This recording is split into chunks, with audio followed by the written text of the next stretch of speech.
boqolaal dadweynaha oo si weyn u jibaysan isla markaana jiibta iyo jaanta isla helay kuwaas oo badan taageerayaasha jabhadda ONLF ee ku dhaqan magaalada Hargeysa way ku lamaaneen mas'uuliyiin ka tirsan xukuumadda asxaabta siyaasadda iyo sidoo kale golayaasha qaranka ayaa xilli hore oo Saaka gegida diyaaraduhu ka aadan kana soo degaana Igaal International Airport ee magaalada Hargeysa ku qaablay si weyn ugu soo dhaweeyay Cabdikariin Muuse Qalbi Dhagax oo ka mid ah saraakiisha jabhadda ONLF isla markaana hore u soo noqday xogayihii gaashaandhigga ee jabhadda ONLF sodaalkan waa kii ugu horeeyay ee uu ku yimaado sanadihii laga soo gudbay magaalada Hargeysa Cabdikariin Muuse Qalbi Dhagax ayaa waxa halka ereyo soo dhaweyn ka jeediyay xubno ka tirsan xildhibaanada aqalka baarlamaanka ambassador Ahayn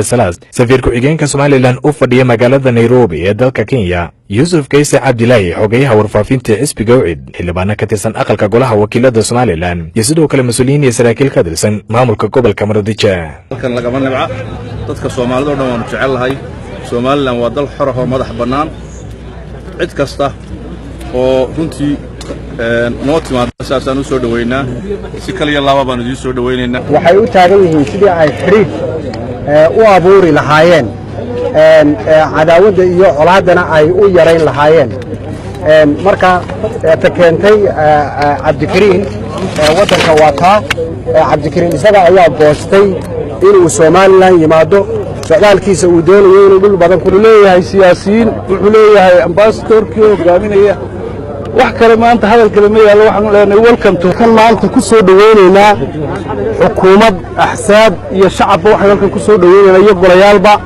Cabdikariin Sheekh Muuse Qalbi Dhagax si dadku u yaqaanaan xildhibaanna anaanistiisa aynu qaadanaynaa qalbi dahab maradu jeelkii ka soo baxay ilaahay ka soo furfuray waxaan leenahay ku soo dhawow dalkaagii Somaliland ee ka soo qayb galay soo dhaweynta mujaahid Cabdikariin ku soo dhaweynayno dhankiisa waxa isaguna halka ka hadlay Cabdikariin Muuse Qalbi Dhagax oo si weyn ugu mahadceliyay dadweynaha tirada badan ee soo dhaweynta halkan ugu sameeyay isaguna daboolka ka qaaday dhawaan socdaal ku iman doonaan magaalada Hargeysa saraakiisha iyo sidoo kale mas'uuliyiinta ugu sareysa jabhadda ONLF oo tilmaamay in xilligan socdaalkiisu gogol xaad u yahay Somaliland caasimadeeda Hargeysa aad baan ugu mahadcelinayaa Rabbi subhanahu wa ta'ala ka noo suuro geliyay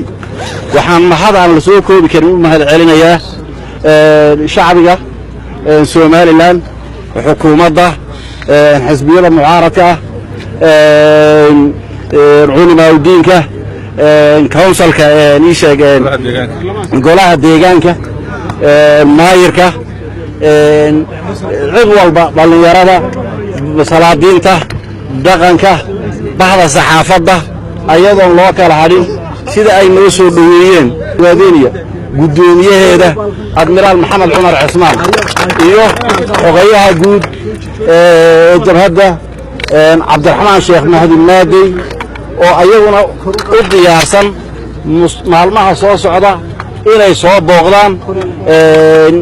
Somaliland Hargeysa iman doonaan xusitaanka dhagaara mudan soo dhaweynta lixaad kale Saaka lagu maamusay Cabdikariin Muuse Qalbi Dhagax inay ku lamaanayeen babinta calanka u gaarka jabhadda ONLF iyo sidoo kale heesa u gaara isla jabhadaasi oo si weyn jiibtay jaanta isku la heleen boqolaal ka mid ah taageerayaasha si weyn u taabacsan jabhadaasi sidoo kale suuragal ma ahayn Sanado Kahor in saraakiil ka socda jabhadda ONLF socdaal ku yimaadaan Somaliland soo dhaweyn iyo sidoo kale marxabayn xooggan oo loo sameeyo haba joogte soo dhaweynta diiran ee Saaka loo sameeyay Qalbi Dhagax ayaa daba socota taageero mugle oo muddooyinka laga soo gudbay Soomaalidu u muujinaysay sarkaalkan ka tirsan jabhadda ONLF oo sida la tilmaamay mas'uuliyiinta dawladda Soomaaliya u dhiibeen dawladda Itoobiya 28 bishii 8 ee sanadii 2017 isla markaana uu markale xorriyadiisa dib u helay bishii Juun ee sanadan 2018 kadib markii uu qayb ka ahaa maxaabiista dawladda Itoobiya u samaysay cafis waxaana tan iyo intii ka dambeysay xarigiisa si weyn Soomaali badan ay u babinayeen boorar iyo sidoo kale halkudhigyo ay ku taageersayeen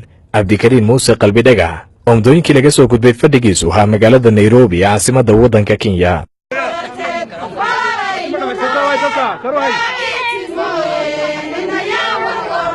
وفيصل محمد آدم فيصل في تيفيق عالمي كسومالي كيبل مقالة درقيسة